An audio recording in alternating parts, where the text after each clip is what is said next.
ಕೈಲಾಗದೇ ಇದ್ದರೆ ಮೈನ್ ಪರ್ಚ್ಕೋಬಾರ್ದು ನನ್ನ ಪ್ರಕಾರದಲ್ಲಿ. ನಿಮಗೆ ಏನಾದ್ರು ಆಗದೇ ಇದ್ದಾಗ ಯಾರನ್ನೂ ಬೈಯೋ ಗಲಾಟೆನಲ್ಲಿ ಸುಮ್ಮನೆ ಹೆಣ್ಮಕ್ಳನ್ನ ಬೈಕೊಂಡು ಹೋಗೋದು. ಈಗೇನು ನೋಡಿ, ನೋ ಲಾಜಿಕ್ ಅನ್ನೋಕ್ಕೆ. ಇವತ್ತು ಸುರ್ಜಿವಾಲ್ ಅವ್ರು ಯಾವುದೋ ರ್ಯಾಲಿಲಿ ಮಾತಾಡಿದಾರಂತೆ. ಅಫ್ಕೋರ್ಸ್ ಅವರೇನೋ ಹೇಳಿದ್ದಾರೆ, ಆಯುಧ ಭಾಗಗಳನ್ನು ತೆಕ್ಕೊಂಡು ಮಾಡಿದ್ದಾರೆ, ತಿರ್ಚೋದೆ ಇವ್ರ ಕೆಲಸ ಅಂತೇನೋ ಹೇಳಿದ್ದಾರೆ. ಬಟ್ ಎಲೆಕ್ಷನ್ ಕಮಿಷನ್ ಇವ್ರಿಗೆ ನೋಟಿಸ್ ಕೊಟ್ಟು ಬಾಪ್ ಬನ್ರಿ ಇಲ್ಲಿ ಅಂತ ಕರೆದಿದ್ದಾರೆ. ಏನಂತ, ಅದ್ಯಾವುದೋ ರ್ಯಾಲಿನಲ್ಲಿ ಶಾಸಕ ಸಂಸದರನ್ನು ಯಾಕೆ ಆಯ್ಕೆ ಮಾಡ್ತೀವಿ ಅಂದರೆ ನಮ್ಮ ಪರವಾಗಿ ಕೆಲಸ ಮಾಡೋಕ್ಕೆ, ನಮ್ಮ ಅಭಿಪ್ರಾಯ ಸಲಹೆ ಎಲ್ಲ ಸ್ವೀಕರಿಸಿಕೆಲ್ಲ ಮಾಡೋದಕ್ಕೆ ಅವ್ರನ್ನ.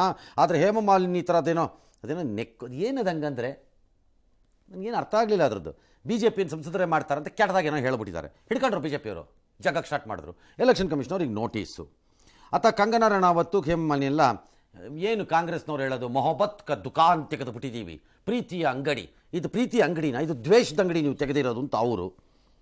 ಒಟ್ಟಲ್ಲಿ ಇಷ್ಟಾಗಿದೆ ಕತೆ. ನನ್ನ ಪ್ರಕಾರ ಎಲೆಕ್ಷನ್ ಕಮಿಷನ್ ಭಾಳ ಸಿಂಪಲ್ಲಾಗಿ ಮಾಡಬೇಕಪ್ಪ. ಏನು ಸರ್? ಬ್ಯಾನ್ ಮಾಡಿಬಿಡಬೇಕು ಯಾವ ಪಕ್ಷದವರಾಗಿ ಈ ಥರದ ಹೇಳಿಕೆಗಳನ್ನ. ಬ್ಯಾನ್ ಮಾಡಿಬಿಡ್ಬೇಕು. ಇನ್ನು 15 ದಿನ ನೀವು ಕ್ಯಾಂಪೇನ್ ಮಾಡೋಂಗಿಲ್ಲ, ಬ್ಯಾಂಡ್. ಗಡಿಪಾರು ಅಂತ ಮಾಡ್ತಾರಲ್ಲಪ್ಪ ಈ ರೌಡಿಗಳಿಗೆಲ್ಲ, ಆ ಥರ ಗಡಿಪಾರ್ ಅಲ್ಲ, ಗಡಿ ಒಳಗಡೆ ಇರಬೇಕು. ನೀವು ಡೆಲ್ಲಿ ಬಿಟ್ಟು ಹೋಗೋಂಗಿಲ್ಲ, ಬೆಂಗಳೂರು ಬಿಟ್ಟು ಹೋಗೋಂಗಿಲ್ಲ ಅಂತ ಮಾಡಕ್ಕೆ ಬಿಡಬೇಕು. ಬ್ಯಾನ್ ಮಾಡ್ಬಿಡ್ಬೇಕು ಇವ್ರನ್ನೆಲ್ಲ, ಎಲ್ಲರನ್ನೂ ಬ್ಯಾನ್ ಮಾಡಕ್ಕೆ ಬಿಡಬೇಕು. ಅವಾಗಾದ್ರೆ ಸ್ವಲ್ಪ ಯೋಚನೆ ಮಾಡಿ. ಇದಕ್ಕೂ ನೋಡಿ ಲಾಜಿಕ್ ಇಲ್ಲ ಅಂತ ನಾನು ಯಾಕೆ ಹೇಳ್ತೀನಿ ಅಂತ ತಗೊಳ್ಳಿ.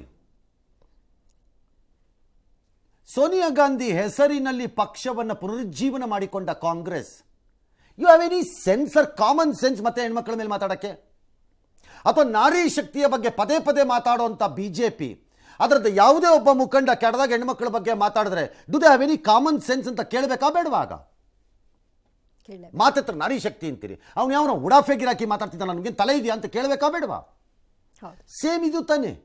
ಪಕ್ಷ ಬಿದ್ದು ಕುಸಿದು ಹೋಗಿದ್ದ ಸಂದರ್ಭದಲ್ಲಿ ಆಕೆಯ ಮನೆ ಬಾಗಿಲಿಗೆ ಹೋಗಿ ಅವ್ರನ್ನ ಬಲವಂತವಾಗಿ ಕರ್ಕೊಂಬಂದು ನಿಮ್ಮ ಪಕ್ಷವನ್ನು ಪುನರುಜ್ಜೀವನ ಮಾಡ್ಕೊಂಡಿದ್ದು ಅದೇ ಶಕ್ತಿ ತಾನೆ, ಅದೇ ನಾರಿ ತಾನೆ.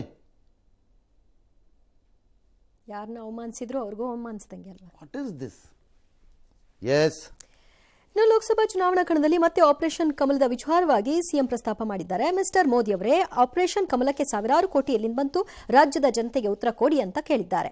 ಇನ್ನು ಈ ಮಧ್ಯೆ ಎಐಸಿಸಿ ವಕ್ತಾರ ಗೌರವ್ ವಲ್ಲಭ ಮತ್ತು ಸಂಜಯ್ ನಿರುಪಮ್ ಕಾಂಗ್ರೆಸ್ಗೆ ಗುಡ್ ಬೈ ಹೇಳಿದ್ದಾರೆ. ಕಾಂಗ್ರೆಸ್ ಗೊತ್ತು ಗುರಿ ಇಲ್ಲದ ಪಕ್ಷ, ಸನಾತನ ಧರ್ಮದ ವಿರುದ್ಧ ನಾನು ಮಾತನಾಡಲಾರೆ, ಸಂಪತ್ತು ಸೃಷ್ಟಿಸುವವರ ವಿರುದ್ಧ ಮಾತನಾಡಲಾರೆ ಅಂತ ಅವ್ರು ಹೇಳ್ಕೊಂಡು ರಾಜೀನಾಮೆ ಕೊಟ್ಟಿದ್ದಾರೆ. ಬಿಜೆಪಿ ಸೇರ್ಕೊಂಡಿದ್ದಾರೆ. ಅತ್ತ ಸಂಜಯ್ ನಿರುಪಮ್ ಕಾಂಗ್ರೆಸ್ ಬಿಟ್ಟರು ಅಥವಾ ಉಚ್ಚಾಟಿಸಿದ್ರು, ಇತ್ತ ಸುಮಲತಾ ಅವ್ರು ನಾಳೆ ಸೇರ್ಕೋತಾರೆ. ಹೌದಾ? ಇನ್ನು ಕಾಂಗ್ರೆಸ್ ಹೇಳುತ್ತೆ ಕೇರಳನಲ್ಲಿ SDPI ಬೆಂಬಲ ಘೋಷಣೆ ಮಾಡೋದಕ್ಕೆ ಎಲ್ಲರೂ ಅಸ್ತ್ರ ಮಾಡ್ಕೊಂಡು ತಿರುಗಿ ಬಿದ್ದಿದ್ದಕ್ಕೆ, ಅಲ್ರಿ ಅವ್ರಾಗ ಅವರೇ ಯಾರೋ ಬೆಂಬಲ ಘೋಷಿಸ್ಕೊಂಡ್ಬಿಟ್ರೆ ನಾವೇನು ಮಾಡೋಕ್ಕಾಗತ್ತೆ ಅಂತ. No, not possible. ಹಂಗಾಗಲ್ಲ, ಹಂಗಾಗಲ್ಲ. ಅದು ನಿಮಗೆ ಅವರು ಮಾಡಿರುವ ಬೆಂಬಲ ಸರಿ ಇಲ್ಲ ನಿಮ್ಮ ಸಿದ್ಧಾಂತ ಅಥವಾ ನಿಲುವಿನ ಪ್ರಕಾರದಲ್ಲಿ ಅನ್ನುವುದೇ ಆದರೆ ನಮಗೆ ಬೇಡ ನಿಮ್ಮ ಬೆಂಬಲ ಅಂತ ಹೇಳಬೇಕು. ಒಳ್ಳೊಳಗಡೆ ಬೇಕು ತಗೊಳ್ಳೋದು ಬೇರೆ ವಿಚಾರ, ಅಟ್ಲೀಸ್ಟ್ ಬಹಿರಂಗವಾಕಾರ ಹೇಳಬೇಕು. ನಾಳೆ ಯಾರೋ ಒಬ್ಬ ಇದ್ದಕ್ಕಿದ್ದಂತೆ ಇಲ್ಲಿ ಯಾವುದೋ ಒಂದು ಕ್ಯಾಂಡಿಡೇಟ್ ತೋರಿಸ್ಬಿಟ್ಟು ಮುಲ್ಲಾ ಒಮರ್ ತಾಲಿಬಾನಿಂದ ನಮ್ಮದು ಫುಲ್ ಸಪೋರ್ಟ್ ಇದೆ ಅಂತಂದರೆ ಒಪ್ಕೊಳ್ತೀರಾ? ಲಷ್ಕರ್ ಎ ತಯ್ಯಿಬಾ, ಹರ್ಕತ್ತುಲ್ ಮುಜಾಹಿದ್ದೀನ್ ನಮ್ಮ ಫುಲ್ ಸಪೋರ್ಟ್ ಅಂದರೆ ಅವ್ರಿಗೆ ಕೊಟ್ಟರೆ ನಾನೇನ್ರಿ ಮಾಡಲಿ ಅಂತೀರಾ? ವಿರೋಧ ಆಗಲ್ಲ ಅಲ್ಲ. ನಾ ಅದನ್ನು ಕಂಪೇರ್ ಮಾಡ್ತಿಲ್ಲ SDPIಗೂ ಅದಾವುದೋ ಸಂಘಟನೆಗಳಿಗೂ. If you don't require it then you have to say ಬೇಕಿಲ್ಲ ಅಲ್ವಾ? ಈ ಆಪರೇಷನ್ ಕಮಲದ್ದು ಆಯ್ತಲ್ಲ ಸಿದ್ದರಾಮಯ್ಯನವ್ರೆ, ಜನ ಅವ್ರನ್ನ ಸೋಲಿಸ್ಬಿಟ್ಟು ನಿಮ್ಮನ್ನ ಅಧಿಕಾರಕ್ಕೆ ತಂದು ಬಿಟ್ರಲ್ಲ. ಎಲ್ಲಿಂದ ದುಡ್ಡು ಬಂತು? ಕಾಸು ಹೋಯ್ತು, ಅಧಿಕಾರನೂ ಹೋಯ್ತಲ್ಲ ಅವ್ರಿಗೆ, ಡಬಲ್ ಲಾಸ್ ಅವ್ರಿಗೀಗ ಅಲ್ವಾ? ಆಲ್ ರೈಟ್, ನೋಡೋಣ ಮುಂದಕ್ಕೆ ಹೋಗೋಣ. ಸರಿ, ವಯನಾಡಲ್ಲಿ ಈಗ ಇವತ್ತು ರಾಹುಲ್ ಗಾಂಧಿ ನಾಮಪತ್ರ ಹಾಕಿದ್ರಲ್ಲ, ಅವ್ರದ್ದು ಅಸೆಟ್ ಏನಂತೆ? ಅವ್ರ ಹತ್ರ ಒಂದು 20 ಕೋಟಿ ಇದೆಯಂತೆ, ಚಿಲ್ಲರೆ 38 ಲಕ್ಷ, ಜೊತೆಗೆ ಸ್ಥಿರಾಸ್ತಿ 11 ಕೋಟಿ, ಚರಾಸ್ತಿ 9 ಕೋಟಿ, ದೆಹಲಿನಲ್ಲೆಲ್ಲ ಒಂದು ಕೃಷಿ ಭೂಮಿ, 9 ಕೋಟಿ ಮೌಲ್ಯದ ಒಂದು ಕಚೇರಿ ಗುರುಗ್ರಾಮಲ್ಲಿ ಇದೆಯಂತೆ, ಸ್ವಂತ ಮನೆ ವಾಹನ ಇಲ್ಲವಂತೆ. ಹೌದಾ? ಓಕೆ. ಕೈಯಲ್ಲಿ ಒಂದು 55,000 ರೂಪಾಯಿ ನಗದಿದೆಯಂತೆ, ಅಷ್ಟೇನಾ? ಓಕೆ. 49 ಲಕ್ಷ ರೂಪಾಯಿ ಸಾಲ ಮಾಡಿಬಿಟ್ಟಿದ್ದಾರಂತೆ. ಮಾಡಿರ್ಬೋದು ಯಾರಿಗೂ. 2004ರಲ್ಲಿ ತುಂಬ ಕಡಿಮೆ ಇತ್ತು, 55 ಲಕ್ಷ ಚಿಲ್ಲರೆ. ಈಗ 24ಕ್ಕೆ ಬರೋ ಅಷ್ಟೊತ್ತಿಗೆ ಸುಮಾರಾಗಿ ಅವ್ರಿಗೆ ಇಷ್ಟು ದುಡ್ಡು ಆಗಿದೆ ಅಂತ ಹೇಳ್ತಿದ್ದಾರಪ್ಪ. ಓಕೆ, ಆಯ್ತಲ್ಲ. ಹಾಂ, ರಾಹುಲ್ ಗಾಂಧಿ ಪ್ರತಿನಿಧಿಸ್ತಾ ಇದ್ದ ವಯನಾಡ್ನಲ್ಲಿ ಇವತ್ತು ಕೇಸರಿ ಕಲರವ ಕಂಡುಬಂತು. ರಾಹುಲ್ ವಿರುದ್ಧ ಬಿಜೆಪಿ ಅಭ್ಯರ್ಥಿಯಾಗಿ ಸ್ಪರ್ಧೆ ಮಾಡಿರುವ ಕೇರಳ ಬಿಜೆಪಿ ಘಟಕದ ಅಧ್ಯಕ್ಷ ಸುರೇಂದ್ರನ್ ಅವರು ಇವತ್ತು ತಮ್ಮ ಉಮೇದುವಾರಿಕೆ ಸಲ್ಲಿಕೆ ಮಾಡಿದ್ರು. ಈ ಸಂದರ್ಭದಲ್ಲಿ ಕೇಂದ್ರ ಸಚಿವೆ ಸ್ಮೃತಿ ಇರಾನಿ ಇವರಿಗೆ ಸಾಕ್ಷಿಯಾದರು. ಕಲ್ಪೆಟ್ಟಾದಲ್ಲಂತೂ ಭರ್ಜರಿ ರೋಡ್ ಶೋ ನಡೆಸಿದ್ರು. ಸಾವಿರಾರು ಬಿಜೆಪಿ ಕಾರ್ಯಕರ್ತರು ಭಾಗಿಯಾಗಿದ್ರು. ಹೆಚ್ಚು ಕಡಿಮೆ ಕಲ್ಪೆಟ್ಟ ಮುಖ್ಯ ರಸ್ತೆ ಕೇಸರಿಮಯವಾಗಿತ್ತು. ಮೋದಿ ಪರ ಘೋಷಣೆಗಳು ಕೂಡ ದೊಡ್ಡ ಮಟ್ಟಿಗೆ ಮೊಳಗಿತ್ತು. ಇನ್ನು ಅಮೇಥಿಯಲ್ಲಿ ಪ್ರಿಯಾಂಕಾ ವಾದ್ರಾ ಪತಿ ರಾಬರ್ಟ್ ವಾದ್ರಾ ಅವರು ಸ್ಪರ್ಧೆಗೆ ಇಳಿಬಹುದು ಅಂತ, ಯಾಕಂದ್ರೆ ಅವರೇ ಹೇಳ್ಕೊಂಡಿದ್ದಾರೆ ಅಮೇಥಿ ತಮ್ಮ ಸ್ಪರ್ಧೆಯನ್ನ ಬಯಸ್ತಾ ಇದೆ ಅಂತ.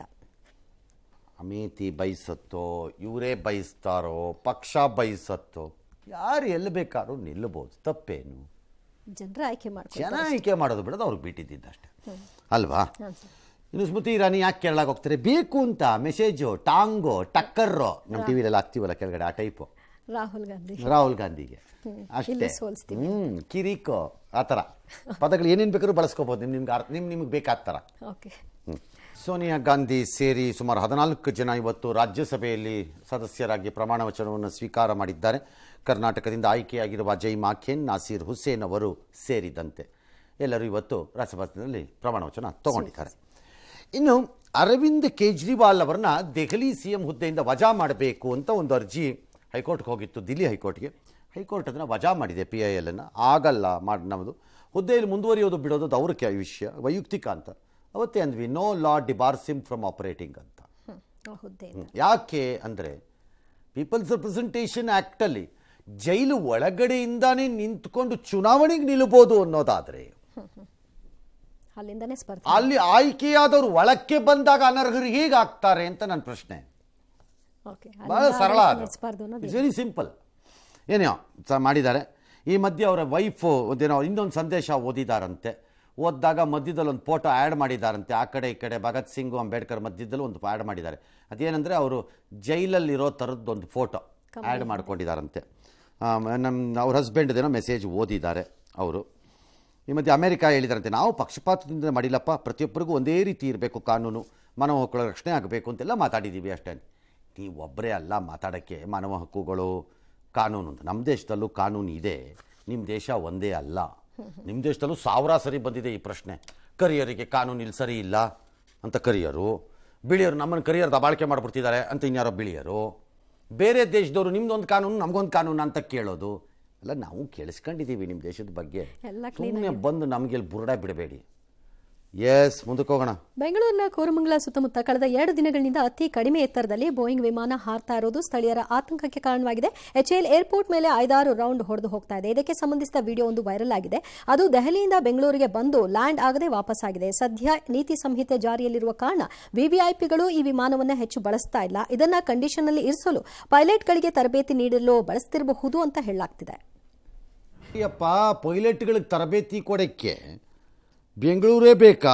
ಡೈಲಿ ಇಲ್ಲಿಗೆ ಬಂದೇ ಹೋಗ್ಬೇಕು. ಯಾಕೆ ಅವ್ರು ಚಿಕ್ಕಮ್ಮನ ಮನೆ ಏನಾರು ಇಲ್ಲಿದೆಯಾ ಪೈಲಟ್ದು? ಅವಾಗ ಬಂದು ಹಿಂಗೆ ಕಿಟಕಿಲಿ ಬಂದ್ಬಿಟ್ಟು ಅಲ್ಲ ಹೇಳ್ಬಿಟ್ಟು ಹೋಗೋಕ್ಕೆ ಮತ್ತಿನ್ನೇನ್ರಿ? ಹಂಗಿದ್ರೆ ನಾ ಹೇಳೋದು, ಟ್ರೈನಿಂಗ್ ಆಗಿದ್ರೆ ಈಗ ಬೆಂಗಳೂರೇ ಬೇಕಾ ಅದಕ್ಕೆ ಟ್ರೈನಿಂಗ್ ತಗೊಳಕ್ಕೆ? ಹಾಂ, ಓಕೆ. ತೈವಾನ್ನಲ್ಲಿ ಭೂಕಂಪ ಆಯ್ತಲ್ಲ, ಭಾರತೀಯರಿಬ್ಬರು ಮಿಸ್ಸಿಂಗ್ ಆಗ್ಬಿಟ್ಟಿದ್ದಾರೆ. ಗೊತ್ತಿಲ್ಲ ಏನಾಗುತ್ತೋ ಏನೋ. ಈ ಮಧ್ಯೆ ಅಲ್ಲೊಂದು ಆಸ್ಪತ್ರೆಯಲ್ಲಿ ಮಕ್ಕಳು ಹಸುಗೂಸುಗಳ ರಕ್ಷಿಸೋಕ್ಕೆ ದಾದಿಯರು ಮಾಡಿದ ಪ್ರಯತ್ನ ನೋಡಿ. ಅದು ಬಂದಾಗ ಅವ್ರು ಓಡೋಗಿಲ್ಲ ಹೆದರ್ಕೊಂಡು ದಾದಿಯರು. ಆ ಎಲ್ಲ ಇದನ್ನು ತೊಟ್ಲುಗಳನ್ನು ಒಂದು ಕಡೆಗೆ ಹಾಕ್ಕೊಂಬಿಟ್ಟು ಹಿಡ್ಕೊಂಡು ನಿಂತ್ಕೊಂಡ್ಬಿಟ್ಟಿದ್ದಾರೆ. ಓಡೋಗಿಲ್ಲ ನೋಡಿ. ಬೇರೆಯವ್ರಾಗಿದ್ದರೆ ಪೇರಿ ಕಿತ್ಬಿಡೋರು, ಪಾರಾರಿ ಅಂತ ನೋಡ್ರಿ. ಅದಕ್ಕೆ ಹೇಳೋದಪ್ಪ ಅವ್ರುಗಳು ದಾದಿಯರು ಅಂತ. ಜಪಾನ್ನಲ್ಲಿ 6.3 ಭೂಕಂಪ ಇವತ್ತು ಆಗಿದೆ. ಒಂದ್ಸರಿ ಏನೂ ಆಗಿಲ್ಲ. ಆದರೆ ಆ ದೃಶ್ಯ ಭಾಳ ಮಜಾ ಇದೆಯಪ್ಪ ಮಾತ್ರ ದಾದಿಯರದು. ಸಮಯ ಪ್ರಜ್ಞೆ ನೋಡಿ.